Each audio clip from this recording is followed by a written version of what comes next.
Hi everyone. Today I'm going to continue on with some discussions of recent Blu-ray releases here in April 2023.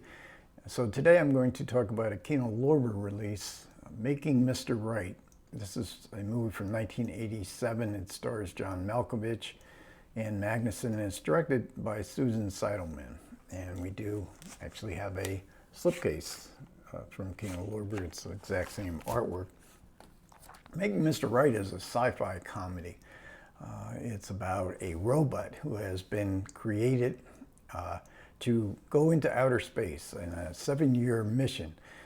Presumably a human being wouldn't be able to withstand 7 years in space, so this robot, although created for that purpose, is also has some other commercial value to it, to the robot. Now the robot looks just like a human being, and he looks just like his creator. And so his creator and this robot are played by John Malkovich. The creator is very antisocial. He is buttoned up. He seems angry at the world. His dream is for himself to go into outer space. He can't do it, so he's programmed this robot not to have any emotions. So there's going to be any kind of emotional entanglements, despite the fact that otherwise this robot seems absolutely human. And the robot's called Ulysses. And so Malkovich has a great role here to play. If you're a Malkovich fan, this is an early role from him, and it's really one of his best, where he gets to do comedy. As Ulysses, he gets to do a lot of great physical comedy. And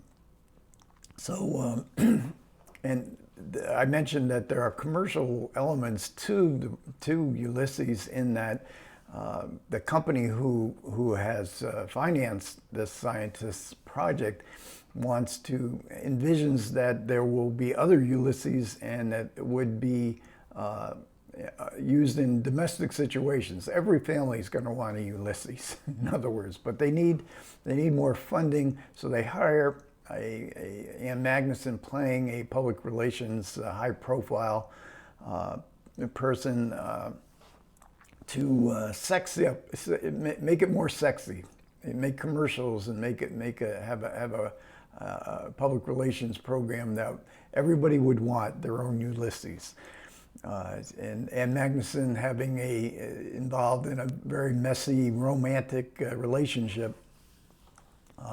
She gets to know Ulysses, how she's going to publicize him before he's sent out into outer space. And we find out that Ulysses, although programmed not to have human emotions, might actually have human emotions.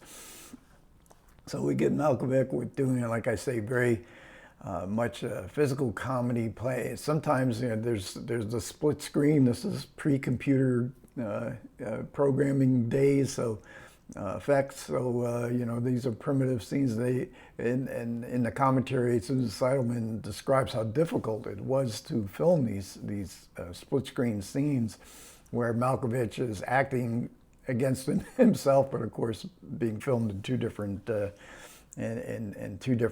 time periods. And Malkovich comes out of the Steppenwolf Theater Company from Chicago, and there's two of his cohorts, one being his wife at the time, Glenn Headley, also Laurie Metcalf. Both are just very, very funny roles here. So it's Steppenwolf and Susan Seidelman had seen both Glenn Headley and Laurie Metcalf in an off-Broadway play directed by John Malkovich, because Steppenwolf would take their successful productions either to off-Broadway, and I believe even to Broadway at times. But the scenes between Malkovich and Glenn Headley and Laurie Metcalf, you can see the ease of years and years of working together at Steppenwolf.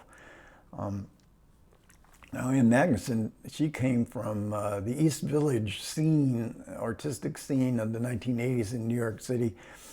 She was a performance artist. She fronted and wrote songs for bands, and she was an actress as well. She appeared in some off-Broadway productions. And she had been in Susan Seidelman's previous film, Desperately Seeking Susan, in a small role. That was the film with Madonna, film before Madonna became a superstar, film before the release of Like a Virgin.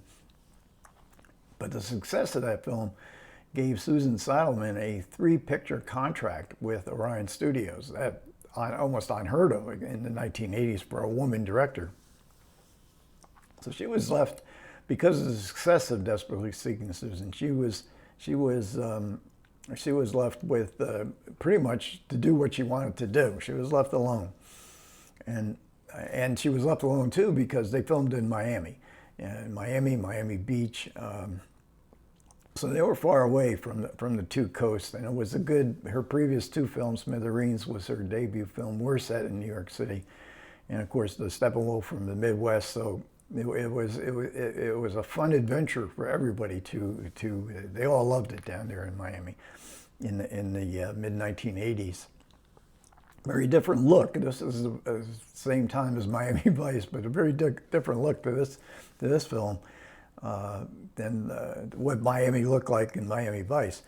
And the movie is a sci-fi comedy, to be sure. It's with the emphasis on the comedy, and it harkens back to the screwball comedies of the late 30s and 40s. Ann Magnuson's public relations character, very strong female role, was modeled after the kind of roles that Rosalind Russell would have played during this time period. Think His Girl Friday. Very much a Preston Sturges feel to it as well, because everybody in this film, no matter how small the role, they have a shtick to provide entertainment for the ongoing comedy. And we also get, and one of the real interesting parts of this film is going back to it's sort of a retro 1950s look to it. The cinematographer, Ed Lockman, did just a fabulous job.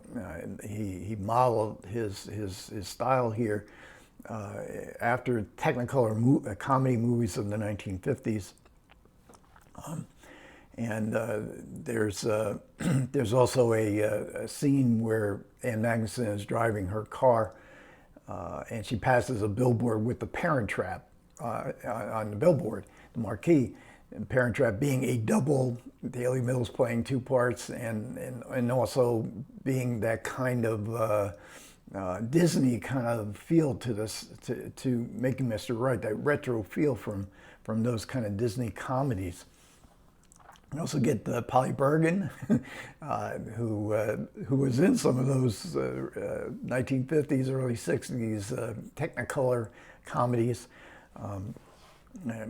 People of my generation will know her probably mostly for her television appearances on quiz show, panel shows like I've Got a Secret. She was a longtime panelist on those kind of shows. She's really good. She plays Ann Magnuson's mother in this movie. But we get this sort of feel back, this retro feel back to the 50s and 60s, the sort of the special effects of the science fiction movies of the day, the sort of look of the comedy films, the Technicolor comedy films, the eye-popping, filmed in Miami.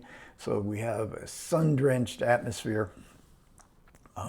But we also get kind of like now, 35 years later, we get a feel for 1980s films. We get this retro feel to the 1980s. A really great long set piece in a 1980s style mall. We get kind of a skewering of politics. There was movies, they mentioned in the commentary, there were movies in the 1980s where men were creating women, and what kind of women would they want created through artificial intelligence. They specifically mentioned John Hughes's Weird Science, where and some other films where men or boys would create a very compliant sex object. Whereas Ulysses here, when he gets in his relationship with the Ann Magnuson character, she's looking for somebody who has feelings, does have emotional feelings. even though Ulysses is programmed not to have those feelings.